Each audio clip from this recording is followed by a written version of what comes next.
Hello students. Today we are going to see one numerical problem, and this topic 4.6.1 topic number, and some small questions. Two questions are there. So what is the example 4.3? Already solved in your textbook, but to understand this one is more simplified form of the solution. So example, what is example number 4.3? Textual example. 1 kg of liquid water is boiled at 1 kilo पाणी liquid form मध्ये पाणी कारण वॉटरचे 3 form असतात liquid liquid ice liquid vapour ice तर हे 3 form पैकी liquid कोणत्या form मध्ये आहे 1 kilogram of a liquid water liquid form मध्ये आहे is boiled at 100 degree Celsius त्या वॉटरचं टेम्परेचर 100 डिग्री सेल्सिअस ला बॉईल केलं म्हणजे ते direct liquid form to converted into a gases form म्हणजे वॉटर वेपर मध्ये कन्वर्शन होणार म्हणजे liquid form to gaseous form मध्ये त्याचं ट्रान्सफर होणार and all of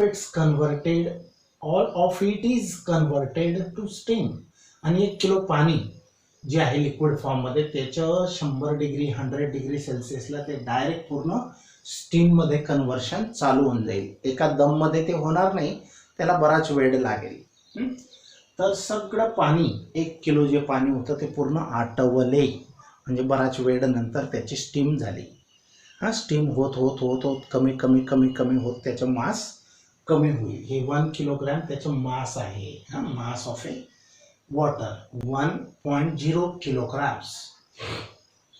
If the change of state takes place at the atmospheric pressure आता हे जे पाण्याची वाफ बनत आहे स्टीम बनत आहे तर उघड्या पातेलीमध्ये किंवा एखाद्या सिस्टम मध्ये पाणी घेतलेले आणि त्याला गरम केलं जात आहे 100 डिग्री सेल्सिअसला तर त्याची जी वाफ ॲटमॉस्फिअर मध्ये जाईल तर ॲटमॉस्फेरिक प्रेशर तिच्यावरती किती पडत आहे तो आहे 1.01 into 10⁵ pascal if the change of state takes place at the atmospheric pressure change of state म्हणजे लिक्विड टू स्टीम म्हणजे लिक्विड टू व्हेपर फॉर्म मध्ये जो चेंज होतोय तो ती वाफ जी जाते तर त्याच्यावर ॲटमॉस्फेरिक प्रेशर म्हणजे वातावरणीय दाब किती आहे तेव्हा 1.01 into 10⁵ pascal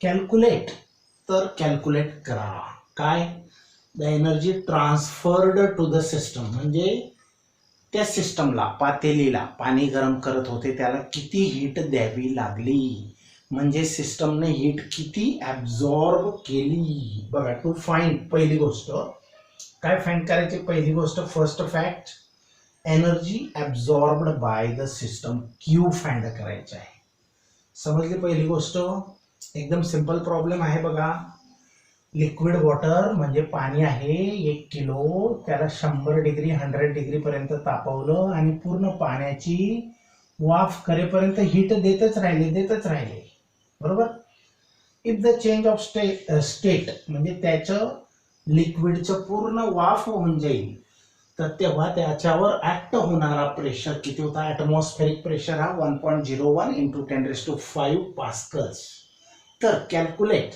the energy transferred to the system तर हे करायला किती एनर्जी हीट एनर्जी लागली असेल म्हणजेच energy absorbed by the system that is capital Q find करायचं आहे समजलं मग किती हीट द्यावी लागली असेल energy transfer to the system म्हणजे किती हीट द्यावी लागली असेल म्हणजेच त्या सिस्टमने किती हीट एनर्जी ॲब्झॉर्ब केली असेल म्हणजे amount of Q quantity of heat second question आहे the work done by the system during this change हा चेंज 1 किलो पाण्याचे पूर्ण वाफ बनवायला किती वर्क डन झालं असेल म्हणजे work done by the system W find out करायचं आहे दुसरी गोष्ट समजलं आता तिसरी गोष्ट बघा the change in internal energy of the system delta U. Change in internal energy delta U पण काढायचं आहे. क्यू डब्ल्यू डेल्टा यू 3 गोष्टी काढायच्या आहेत. चेंज इन इंटरनल एनर्जी म्हणजे काय? जेव्हा पाणी होतं तेव्हा मॉलिक्युल्स होते त्या सिस्टममध्ये, ते मुव्हिंग असतील त्याच्यामुळे त्यांना एनर्जी असेल, तिला आपण इंटरनल एनर्जी असं म्हणतो.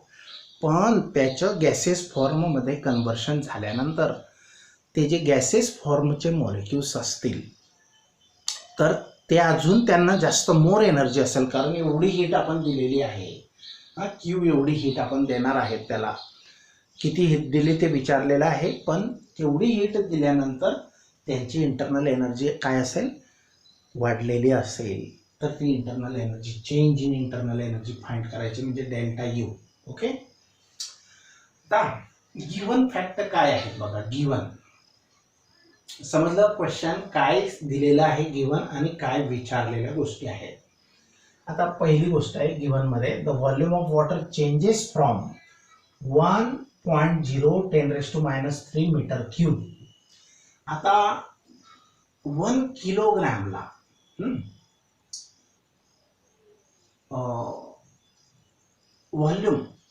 The volume of water changes from, हे मास दिलेले आहे 1 किलोग्रॅम जे आहे ते मास दिलेले आहे. तर ते व्हॉल्यूम गिवन मध्ये त्याने असं सांगितलं की इतकं volume 1 × 10⁻³ metre cube in liquid form. इतकं व्हॉल्यूमचं किती व्हॉल्यूम मध्ये बदल होतो? 1.671 मीटर क्यूब. म्हणजे आधी व्हॉल्यूम पाण्याचं कमी होतं आणि त्याच्यापासून एवढी मोठी वाफ बनवली तर व्हॉल्यूम, फायनल व्हॉल्यूम हे जास्त आहे 1.671 मीटर क्यूब. आणि इनिशियल व्हॉल्यूम किती? 1 × 10⁻³ मीटर क्यूब. आता हे फार स्मॉल व्हॉल्यूम आहे आणि हे बिग व्हॉल्यूम आहे. हे व्हॉल्यूम ऑफ वॉटर आहे लिक्विड फॉर्म मध्ये आणि हे वेपर फॉर्म मध्ये आहे, vapour of steam, when in the form of steam. तर हे स्टीम फॉर्म मधलं व्हॉल्यूम आहे. ते काही पण असो, पण हे इनिशियल व्हॉल्यूम आणि हे final volume. Can you explain why the work done by the system is utilised. बघा अजून एक क्वेश्चन आहे. कॅन यू एक्सप्लेन, हाऊ, की तुम्ही एक्सप्लेन करू शकणार का, स्पष्ट करू शकणार का, how the work done by the system is utilised. हे वर्क डन कुठं वापरलं गेलं असेल? Conversion of liquid water into its vapour form or gases form. तर बघा गिवन फॅक्ट अजून मास दिलेलं आहे 1 किलोग्रॅम. त्याच्यानंतर लॅटेंट हीट ऑफ वेपरायझेशन. आता इथं दिलेली नाही, पण जनरली प्रॉब्लेम मध्ये गिवन मध्ये दिलेली असेलच. तर लॅटेंट हीट ऑफ वेपरायझेशन आहे 2256, 2256 किलो जूल्स पर केजी. 1 केजीला इतके किलो जूल्स लॅटेंट हीट लागते 1 किलोला. म्हणजे 1 किलो वॉटरचं पाण्याचं कन्व्हर्शन स्टीम म्हणजे वाफेमध्ये करायचं असेल तर एवढे किलो जूल्स एनर्जी लागेल. त्याच्यानंतर ॲटमॉस्फेरिक प्रेशर आहे 1.01 × 10⁵ pascals. Temperature at which this change takes place 100 degree आहे. 100 डिग्रीला सेल्सिअसला केल्विनमध्ये करायचं असेल तर याच्यामध्ये 273 ॲड केले. 273 इफ ॲडेड 273 + 100 किती झाले? 373 केल्विन. हे टेम्परेचर इन केल्विन SI युनिट्समध्ये, केल्विनमध्ये करणे गरजेचे आहे. हे पास्कल SI युनिट आहे, केजी SI युनिट आहे हे. तर आता हे SI युनिट नाही, परंतु तरी पण फक्त जूल हे SI युनिट आहे. पण तरीही आपल्याला हीटच्या याच्यामध्ये कन्व्हर्शन करण्यासाठी त्याचा काही इफेक्ट होणार नाही, किंवा ते मग किलो जूल्समध्येच आपल्याला आन्सर मिळेल. जर किलो जूलमध्ये व्हॅल्यू पुटअप केली तर आन्सर पण किलो जूल्समध्येच निघेल. आणि तुम्ही जर याला किलो मीन्स 1000ने मल्टिप्लाय केलं तर जूल्समध्ये कन्वर्ट करता येईल, पण ते अजून 1000 इथे अपियर होणार, तो पण जूलमध्ये असणार. तर त्याचा काही इफेक्ट होण्याची शक्यता नाहीची किंवा होणारच नाही, म्हणून डोंट वरी. आता V steam, volume of steam म्हणजे हे VF आहे, फायनल व्हॉल्यूम आहे. किती आहे? 1.671. आणि व्ही लिक्विड फॉर्ममध्ये वॉटर होतं त्याचं व्हॉल्यूम किती आहे? 1.0 इंटू 10⁻³ मीटर क्यूब. आता हा 1.0 म्हणजे 1च आणि 10⁻³ म्हणजे ह्याला हा -3 इथं ऍब्झॉर्ब केला. 10⁻³ ला या ठिकाणी ऍब्झॉर्ब केला म्हणजे 1000 ने डिवाइड केलं. याला हा अपॉन केला तर 10³ 10⁻³ म्हणजे 1000 आणि 1/1000 मीन्स 0.001 किंवा सिंपल वे इथं 3 आहे ना तर हा पॉइंट किती डिजिट सरकवायचा 3 डिजिट्स आणि मग पॉइंट ठेवायचा म्हणजे 1 आणि पुढे काहीच नाही तर 0 अजून पुढे काहीच नाही तर 0 म्हणजे असे 3 डिजिट 1 हा 0 0 म्हणजे हे 3 डिजिट हा म्हणजे त्याला लहान करायचा 1.0 म्हणजे हा 10⁻³ इथं नंबर मध्ये ऍब्झॉर्ब केला मीटर क्यूब. हे व्हॉल्यूम ऑफ लिक्विड आहे. इनिशियल व्हॉल्यूम आहे. हे फायनल व्हॉल्यूम आहे. मग आता चेंज इन व्हॉल्यूम आपण काढू शकतो कारण change in volume work done काढायला आपल्याला डेल्टा व्ही ची गरज येते. Delta V means DV difference in volume or delta V means change in volume that is V steam minus V liquid. आता तुम्हाला स्टीम लिक्विड बोलायचं नसेल लिहायचं नसेल तर इथं V F final and V I means initial असं पण म्हणू शकतात. मग ह्या व्हॉल्यूम मधून आता ह्याला इथे ऍब्झॉर्ब करण्याचा हेतू काय आहे. इथं सिंगल नंबर मीटर क्यूब मध्ये आहे आणि इथं पॉवर्स पण आहेत आणि नंबर पण आहे. मग ह्याला प्युअर नंबर बनवला आणि मग हा नंबर सबट्रॅक्शन करायला इझी असेल. आता 1.671 मायनस 0.001 ह्याच्यामधून हा मायनस केला तर हा फक्त 1 कमी होईल.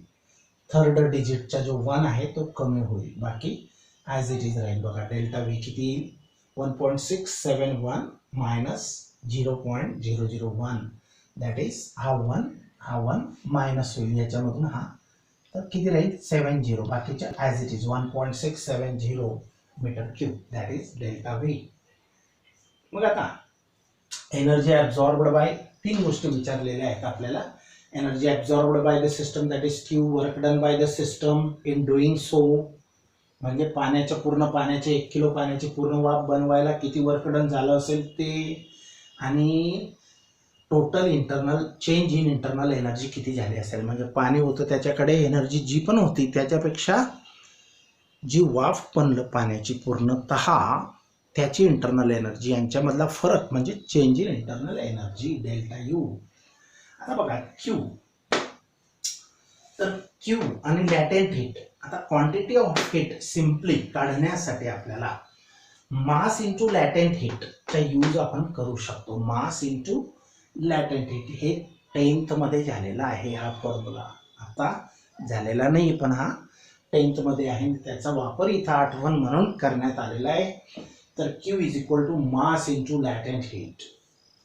तर बघा मास आहे 1 किलोग्राम हा 1 m आणि लॅटेंट हीट ऑफ वॉटर आहे 2256. मग याच्या 2256 एक 2256 तर क्यू किती सप्लाय करावा लागला असेल 1 किलोला 2256 किलो जूल्स एवढी हीट त्याला द्यावी लागली असेल व 1 किलो पाण्याच्या पूर्ण स्टीम म्हणजे वाफेमध्ये कन्व्हर्शन करण्यासाठी. हे पहिलं आन्सर आहे. दुसरं क्वेश्चन आहे work done by the system W. तर W is equal to P into delta V formula आहे. मग P ची व्हॅल्यू पुटअप करा 1.01 इंटू 10⁵ आणि डेल्टा व्ही ची व्हॅल्यू आपण फाइंड आउट करूनच ठेवलेली 1.670. मग या 1.670 इंटू 1.01 यांच्या प्रॉडक्ट करून घ्या. तो जो पण आला असेल 1.687 इंटू 10⁵. बरं याला आता जूल्स हे जूल्स मध्ये आन्सर आलेलं आहे. इथपर्यंत आन्सर यू आर राईट. मग ह्याचा पॉइंट हा इथं जर आणला म्हणजे हा नंबर मोठा होईल 168 होईल. 1.68 चा काय होईल तो 168.7 होईल. हा पॉइंट इथं आणला तर इथं हा नंबर मोठा केला तर याला लहान करा. 2 डिजिट मोठा केला तर इथं 2 डिजिट लहान करा म्हणजे इथं 10⁻³ राहील. मग 168.7 इंटू 10⁻³ जूल्स आणि या जूल्सचा हा 1000 म्हणजेच किलो असतो. तो जर कट करायचा असेल किंवा त्याच्या जागेवर किलो लिहू शकतो, किलो ज्यूल्स 168.7 आणि याला राऊंड अप केलं 7ला तर आधीच्या डिजिटमध्ये 1ने वाढ करायची, that is 169 of kilo joules एवढं वर्क डन होईल. आता हे वर्क डन आपण फाइंड आउट केलं तर पुढचं क्वेश्चन आहे चेंज इन इंटरनल एनर्जी. आता change in internal energy by first law of thermodynamics delta U is equal to Q minus W, first law of thermodynamics. बरोबर. मग दोघं व्हॅल्यूज आपल्याकडे आहेत. क्यूची पण व्हॅल्यू आहे 2256, डब्ल्यूची पण व्हॅल्यू आहे 169 आणि दोघं एकच युनिट्समध्ये आहेत. तर आपण याच्यामधून हे मायनस केलं तर किलो ज्यूल्समध्ये जे पण असेल that is change in internal energy. Okay. आता अजून इथे एक क्वेश्चन आहे, can you explain how the work done by the system is utilised, की हे जे वर्क डन झालं सिस्टमने ते कसं वापरलं गेलं. तर बघा, the work done by the water is utilised in increasing the volume. हे वर्क डन कुठं वापरलं गेलं, पाणी इतकंसं होतं आणि त्याची वाफ इतकी मोठी झाली कारण नंतरचं व्हॉल्यूम जास्त आहे, फायनल व्हॉल्यूम स्टीमचे व्हॉल्यूम हे जास्त आहे आणि लिक्विडचं व्हॉल्यूम हे कमी आहे. हां, तर हे वर्क डन कुठे युटिलाइज केलं गेलं, the work done by the water is utilised in increasing the volume occupied by the water in vapour form as well as in increasing the temperature of the surrounding. दोन ठिकाणी वापरलं गेलं. एक तर पाण्याचं व्हॉल्यूम कमी होतं, वाफ इतकी मोठी बनली त्याच्यापासून, तर वाफ म्हणजे जास्त व्हॉल्यूम बनवण्यासाठी वापरलं गेलं हे वर्क डन. दुसरी गोष्ट, पाण्याचं टेम्परेचर कमी होतं आणि वाफेचं जास्त असेल म्हणजे to increase the temperature of the surrounding. तर दोन ठिकाणी, अशा दोन ठिकाणी ते वापरलं गेलं. बरं. आता क्वेश्चन टॉपिक नंबर 4.6.1 आहे, when can a system is said to be in thermodynamic equilibrium.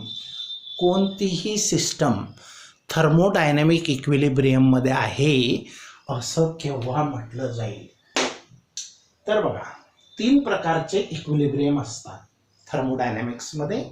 3 प्रकारचे इक्विलिब्रियम असतात, mechanical equilibrium, chemical equilibrium, thermal equilibrium. जेव्हा जी सिस्टम ह्या 3 सिस्टममध्ये असेल तर अशा सिस्टमला ती थर्मोडायनामिक इक्विलिब्रियममध्ये आहे असे म्हणतात. तर बघा, व्हेन कॅन अ सिस्टम, केव्हा एखादी system is said to be in thermodynamic equilibrium, की ती थर्मोडायनामिक इक्विलिब्रियममध्ये आहे असं म्हटलं जाईल. तर बघा, ही त्याची डेफिनेशन आहे. अ सिस्टम किंवा त्याचं मिनिंग आहे, a system is said to be in thermodynamic equilibrium. एखादी सिस्टम थर्मोडायनामिक इक्विलिब्रियममध्ये आहे असं म्हटलं जाईल when the following 3 conditions, जेव्हा खालील 3 अटी कशाच्या, ऑफ इक्विलिब्रियम, इक्विलिब्रियमच्या ह्या ज्या 3 अटी आहेत आर सॅटिस्फाईड सायमल्टेनियसली, म्हणजे एकाच वेळेला 3 अटींची पूर्तता जेव्हा होईल तेव्हा ती सिस्टम थर्मोडायनामिक इक्विलिब्रियम मध्ये आहे असं म्हटलं जाईल. बघा, a system is said to be in thermodynamic equilibrium when the following 3 conditions of equilibrium are satisfied simultaneously. First, mechanical equilibrium, second, chemical equilibrium, and third, thermal equilibrium. आता यांच्या डिटेलमध्ये आपण मिनिंग बघणारच आहे. समजलं. मग कोणतीही सिस्टम ही थर्मोडायनामिक, आता बघा फक्त इक्विलिब्रियम वेगळा पार्ट होता हा तो, when the system is said to be in thermal equilibrium, ती मागचा टॉपिक होता तो. पण इथं जो आहे, when the system is said to be in thermodynamic equilibrium, a system is said to be in thermodynamic equilibrium if it satisfies the following 3 conditions of equilibrium simultaneously. If it satisfies the 3 conditions of equilibrium simultaneously, namely mechanical equilibrium, chemical equilibrium, and thermal equilibrium. या 3 equilibrium मध्ये जी पण system असेल ती पूर्णतः thermodynamic equilibrium मध्ये आहे असं म्हटलं जाईल. ओके. आता या 3 इक्विलिब्रियमचं मिनिंग बघणार आहेत. What are the conditions for system to be in mechanical equilibrium, chemical equilibrium, thermal equilibrium? तर सिस्टम ह्या इक्विलिब्रियम मध्ये असेल तर यांच्यासाठी काय काय कंडिशन म्हणजे अटी आहेत.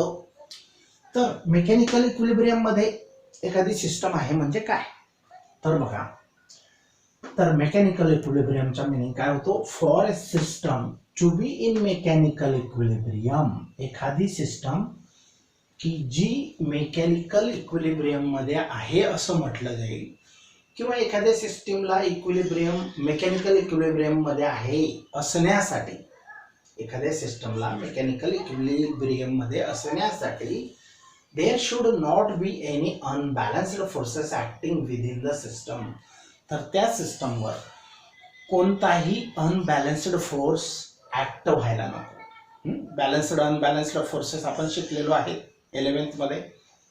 तर अनबॅलन्स्ड म्हणजे की ज्याचा रिझल्टंट हा झिरो नसेल त्याला अनबॅलन्स्ड फोर्स म्हणायचे.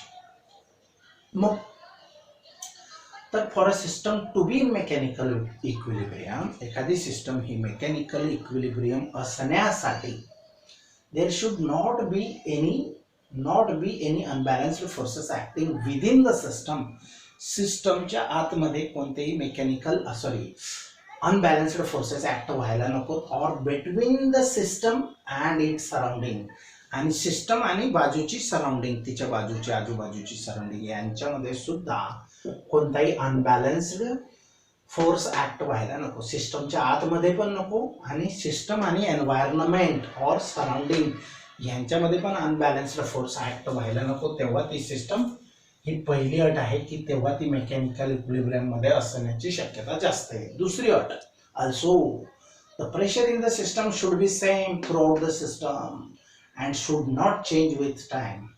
जेव्हा तुम्ही त्या सिस्टमचा यूज करत आहे तर त्याच्या वर ऍक्ट होणारा पिस्टनवर जे वजन ठेवलेलं असेल तर ते फिक्स असेल. ते जास्त केलं म्हणजे प्रेशर वाढवला, ते वजन कमी केलं म्हणजे प्रेशर कमी केला, पण ते वजन बदलवणार नाही. याचा अर्थ also the pressure in the system should be same through out the system. पूर्ण सिस्टम जेवढी असेल त्या सिस्टमच्या आतील प्रेशर हा कसा असावा, कॉन्स्टंट असावा, सेम असावा, and should not change with time, आणि वेळोवेळी कमी जास्त न होणारा असावा.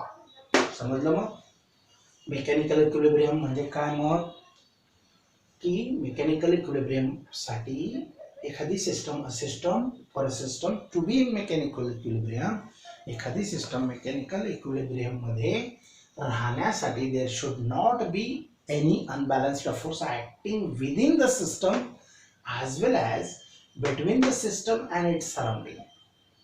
अनबॅलन्स्ड फोर्स ऍक्ट होणारा नको सिस्टमच्या आतमध्ये, आणि सिस्टम आणि सराउंडिंग यांच्यामध्ये कोणताही अनबॅलन्स्ड फोर्स असायला नको.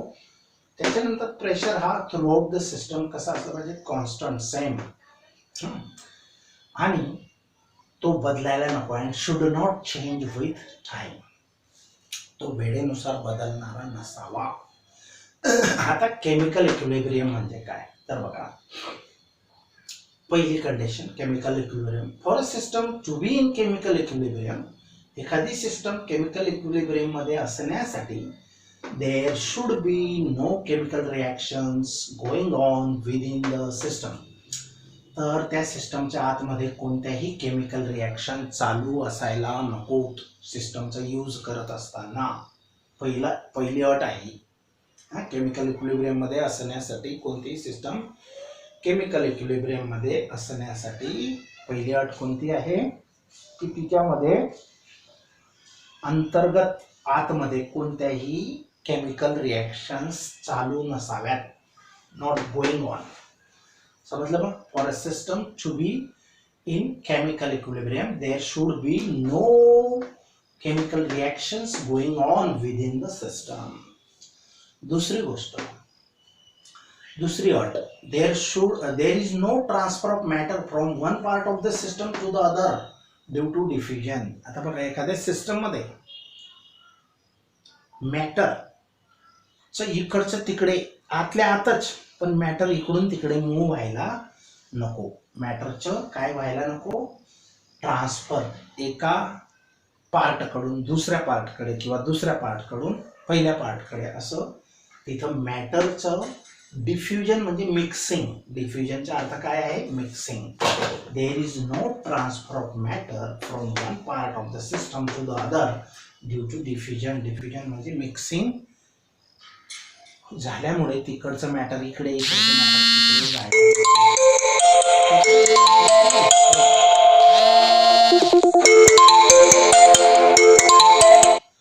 त्याच्यानंतर दुसरी गोष्ट आहे, तिसरी गोष्ट आहे, a system to be in chemical equilibrium its chemical composition has to be same throughout and should not change with time. तर सिस्टमला केमिकल इक्विलिब्रियम मध्ये असण्यासाठी त्या सिस्टमची केमिकल कंपोजिशन म्हणजे रासायनिक संरचना हॅज टू बी सेम. म्हणजे त्याचं केमिकल कंपोजिशन चेंज व्हायला नको.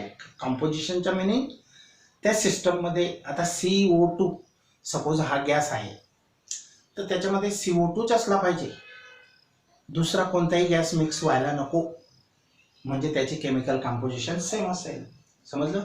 अ system to be in chemical equilibrium its chemical composition has to be same throughout and should not change with time. वेळोवेळी ती बदलायला नको, वेळेनुसार.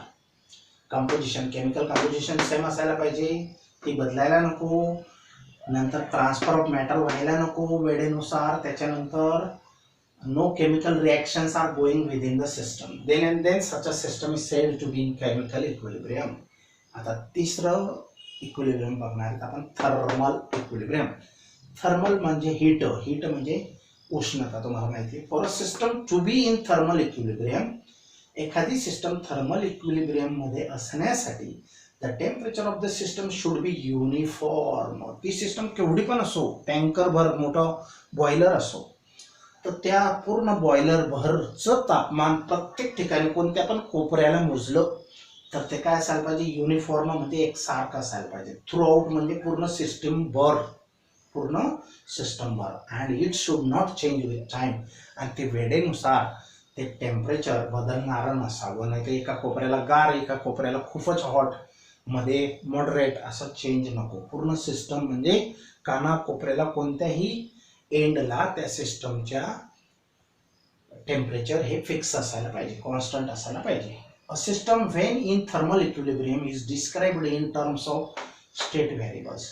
आता एखादी system, a system when in thermal equilibrium, ती थर्मल इक्विलिब्रियम मध्ये असेल तर is described in terms of state variables. तर तिला स्टेट व्हेरिएबल्स मध्ये सांगता येते. स्टेट व्हेरिएबल्स आपण पाहिले कोणते? Pressure, volume, temperature, density. तर असे हे स्टेट व्हेरिएबल्स मध्ये ती सांगता येते. Now will stop here.